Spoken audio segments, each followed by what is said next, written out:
तर मंडळी ते म्हणतात ना, द एंड इज बिगिनिंग, अंती आस्त प्रारंभ. सेम तसंच झालेलं आहे माळेगाव कारखान्याच्या निवडणुकीमध्ये. कारण माळेगाव कारखान्याच्या जे निवडणुकीतील एखादा शिलेदार 35 वेळा पडलेला होता, पण त्याने हिंमत सोडली नाही. शिवाजी कोकरेंची जोरदार चर्चा होत आहे. नेमके शिवाजी कोकरे कोण आहेत आणि त्यांची चर्चा का बरं होत आहे, सर्व आपण याची माहिती या व्हिडिओमध्ये घेणार आहोत. नमस्कार मंडळी, मी राज आणि तुम्ही बघत आहात राजतक मराठी. मंडळी, साखर कारखान्याच्या निवडणुकी आता नुकत्याच झाल्या. त्यामध्ये माळेगाव सहकारी साखर कारखाना म्हणले की अजित पवार यांची बारामती येणार आणि बारामतीमधून माळेगाव येणार. माळेगाव सहकारी साखर कारखान्याच्या निवडणुकीच्या रिंगणात शिवाजी कोकरे हे उमेदवार म्हणून उभे राहिले होते. तर शिवाजी कोकरे यांनी आतापर्यंत 35 वेळा माळेगावची निवडणूक लढवलेली आहे. तर बघा, एक निवडणूक होते 5 वर्षाला, तर अशा त्यांनी किती 35 निवडणुका लढवलेल्या आहेत. म्हणजे बघा, जन्मल्यापासून तर आता म्हातारपणापर्यंत असं म्हणायला सुद्धा हरकत नाही. त्यांना जेव्हा कसं होते तेव्हापासून तर आता म्हातारपणापर्यंत त्यांना हिंमत हरली नाही.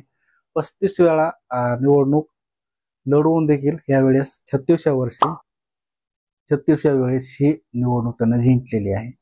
त्यांना एकदाही विजयी होता आला नाही. प्रत्येक वेळी हिंमत न हारता निवडणुकीला उभे राहत आली. त्यामुळे माळेगाव सहकारी साखर कारखान्याची निवडणूक आली की शिवाजी कोकरे यांचं नाव हमखास चर्चेत असते. शिवाजी कोकरे यांचा एकच उद्देश होता की लोकशाही जिवंत राहिली पाहिजे. आतापर्यंत 1992 पासून जेवढा निवडणुका झाल्या त्या बिनविरोध होऊ नये म्हणून शिवाजी कोकरे यांची भूमिका होती. तर सत्तेपुढे माझा टिकाव लागणार नाही, मला माहिती असून सुद्धा मी निवडणूक लढवित राहिलो. शिवाजी कोकरे यांनी आतापर्यंत 35 वेळा निवडणूक लढता असल्याचं सांगितलं. लोकसभा, विधानसभा, जिल्हा परिषद, पंचायत समिती, ग्रामपंचायत आणि कारखाना अशा निवडणुका आतापर्यंत कोकरे हे लढवित राहिले. अशा प्रकारे शिवाजी कोकरे जे होते त्यांना हिंमत न हारता निवडणूक जिंकलेली आहे. माळेगाव जे कारखाना आहे, माळेगाव सहकारी साखर कारखाना, तो मात्र यावेळेस चर्चेचा भाग राहिलेला आहे. माळेगाव कारखान्याच्या निवडणुकीत अजित पवारच्या पॅनलला मोठं यश आलेलं आहे.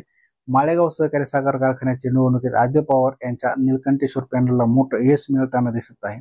अजित पवार यांनी या निवडणुकीच्या प्रचारात माळेगाव कारखान्याला 500 कोटी रुपये देण्याची आर्थिक मदत देण्याचे आश्वासन दिलं होतं. त्यामुळे अजित पवार माळेगाव कारखान्याला 21 जागापैकी किती जागा जिंकणार याकडे मात्र सर्वांच्या नजरा लागल्या होत्या.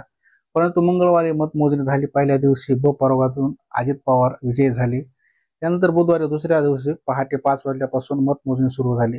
याच वेळी अजित पवार यांचे 2 उमेदवार विजयी झाले. अनुसूचित जाती जमाती मतदारसंघातून निलकंठेश्वर पॅनलचे रतनकुमार साहेबराव भोसले विजयी झाले. तर तावरे गटाचे बापूराव आप्पा गायकवाड पराभव झाले. रतनकुमार साहेबराव भोसले यांनी 1487 मतांनी बापूराव आप्पा गायकवाड यांचा पराभव केला. तर इतर मागासवर्गीय प्रवर्गातून अजित पवारांच्या पॅनलचे नितीन शेंडे 8494 मतं मिळून विजयी झाले. त्यांनी सहकार बचाव पॅनलचे रामचंद्र नाळे यांचा 1153 मतांनी प्रभाव केला.